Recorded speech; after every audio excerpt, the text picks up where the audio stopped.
When Master Farad Muhammad raised up the Honorable Elijah Muhammad, the Honorable Elijah Muhammad did teach us, did work with us personally on a person-to-person, day-to-day basis for over 40 years. But let me tell you, when he first started off, we didn't really give him the credit he deserved. We didn't really recognize him for who he was. And when we finally woke up and realized what we had in our midst working with us, we went overboard. The Honorable Elijah Muhammad always described us as a people of extremes. When we realized that we had been so negligent in paying honor and praise to him, then we got over-praising and over-honoring. And what happened was, there grew up in the nation a whole cadre of Muslims who were giving the Honorable Elijah Muhammad total credit for the work that he was doing. And this was no accident. The enemy purposely planted that seed. If you read the newspaper articles and the magazine articles back in those days and get some of the old television film, you will hear them talking about how Elijah Muhammad pulled himself up by his own bootstraps, how Elijah Muhammad founded the Nation of Islam in Detroit, taking Master Farad Muhammad, the God himself, completely out of it. Yes. And there were some of us who were dumb enough to fall prey to that and began to put the Honorable Elijah Muhammad in the place of Master Farad Muhammad. And he just couldn't root it out of us. So he proved it the best way he could. The Honorable Elijah Muhammad then, to show that he wasn't the one necessary, he left. Left us. You don't believe Allah is God and not me, I will prove it to you. So he withdrew. Prepared another one to do the work that Allah had assigned to him. And they said, now watch how Allah worked through Minister Farrakhan. You don't need Elijah. The God is independent. He said, so now both the God and I will exert our power through Minister Farrakhan. Praise is due to Allah. Hey, we're solving a problem today. One of the 34 problems that Master Farad Muhammad left for us to solve. It's the seventh problem, talking about the cracking of an atom. It said Mr. Muhammad cracked one atom into 10 million parts. That's mean. Can you imagine if this atom of wisdom is put into the hearts of 10 million of our people? That is approximately at least one person in every black household in America. I mean, wouldn't be a family in America without at least one Muslim in it. But that's what the book said. Now don't be skeptical. Because remember when this book was handed out, 1934. Now in this book it tells about the white man losing the Suez Canal and the Panama Canal, and at that time it looked totally impossible. He was in such strong position in those two places till that drove a lot of folks out of the nation. Said, man, this cracker ain't gonna never give up them canals. He ain't got neither one of them now, has he? That made a bunch of folks who had thrown this book down go back and start studying again. So let me find out what's next. So when he talks about 10 million, that ain't no big thing. You know. Then the next line says, then Mr. Sharif wants to know how much the 1/3 of a cracked atom weighs. Mr. Sharif wants to know. Now, when we used to study this, all of us that I know, we discussed it together, I mean throughout the country, we were under the impression that Mr. Sharif was one who's in authority, like a teacher or something, and that he's testing us out. I know the answer, but I want to know from you. How much does 1/3 of this cracked atom weigh? But I was discussing it with the Honorable Elijah Muhammad one day, and he straightened me out on that meaning, and it took on a whole different thing. I understood it for that day, but I didn't understand the depth of it until this day. He says, brother, why does it say Mr. Sharif wants to know how much 1/3 of a cracked atom weighs? He said, because Mr. Sharif does not know. Muhammad cracked the atom. Sharif trying to figure out how did he do it. Muhammad is the best name of God, according to the Honorable Elijah Muhammad. Sharif is a good Muslim Arabic name, but it's not a name of God. It's referring to the Muslims in the old world of Islam who are watching this man, the Honorable Elijah Muhammad, come up with Master Farad Muhammad guiding him and cracking an atom. What do you mean cracking an atom? Then he wondered, well, how much does this 1/3 weigh? We'll get to that in a minute. Why crack an atom? You know what happened when they, and you know in 1934, white folks had not cracked no atom. Right? They were still working on it. We were already trying to learn about it.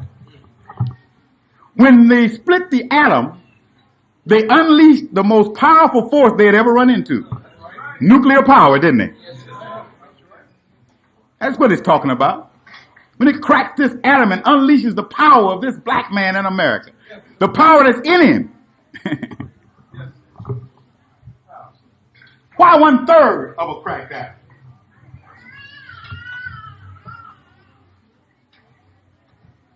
Because the whole dominant Muslim world today are looking and wondering just how deep, how heavy is this man Farrakhan? And how deep must have been the other 2/3 of the atom if this 1/3 is so tough? All praise is due to Allah. Now, the word atom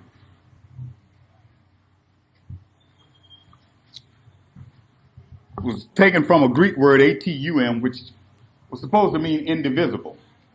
And when the atom was split, a lot of the scientists began to say that the Greeks, because they didn't know that the atom could be split, that they had given it the wrong name by calling it a name which meant indivisible.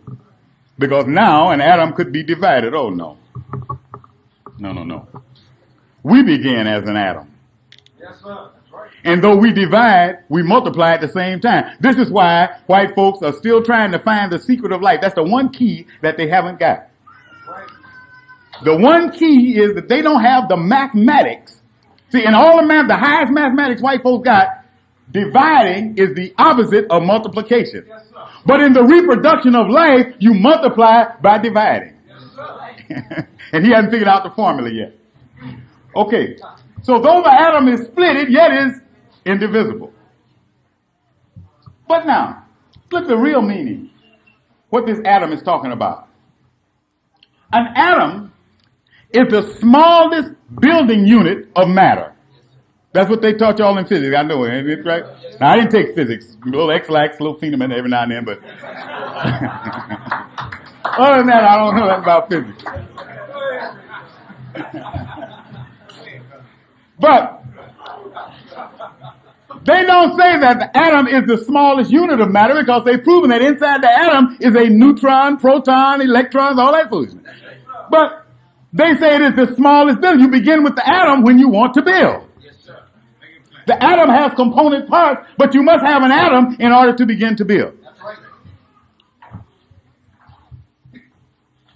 How many of you are familiar with Grimm's law of shifting consonants? Okay, this is how Grimm's fairy tales came into existence. The Grimm brothers translated those fairy tales from all those languages that they didn't speak. But they discovered that in different languages that you got like BFPV. Those are all the same letter. You can go from language to language and you can translate it by knowing that a B is the same as a F, is the same as a P, is the same as a V. Okay? That's why in German, father is spelled with a V. In Latin, it's spelled with a P. In English, it's spelled with an F, but it's the same word. By the same token, In German, you just have the T. You don't have the TH. But T and TH are the same thing. Same thing. Okay? It's the same letter. Just like DFPV, T, TH, and D are the same. You know that? T, TH, and D. You have mother with the TH. In Latin, it's mater. With just the T. In Spanish, madre with the D. Same letter. Atom and Adam are the same word. So when you look at talking about an atom, you're talking about an Adam, which is talking about the original man.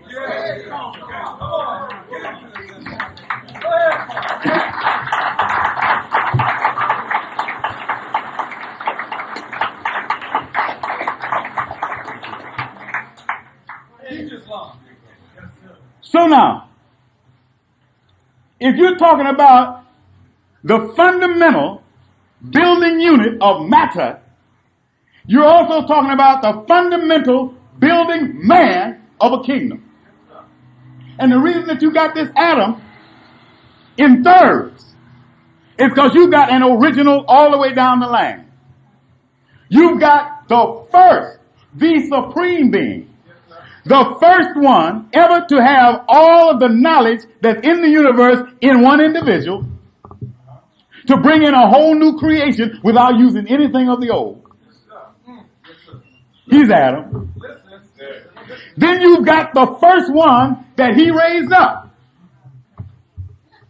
He raised up one from the dust of the earth, fashioned him and formed him in his own image and in his own likeness. Yes, Adam. Yes, and then the nation fell. The nation died.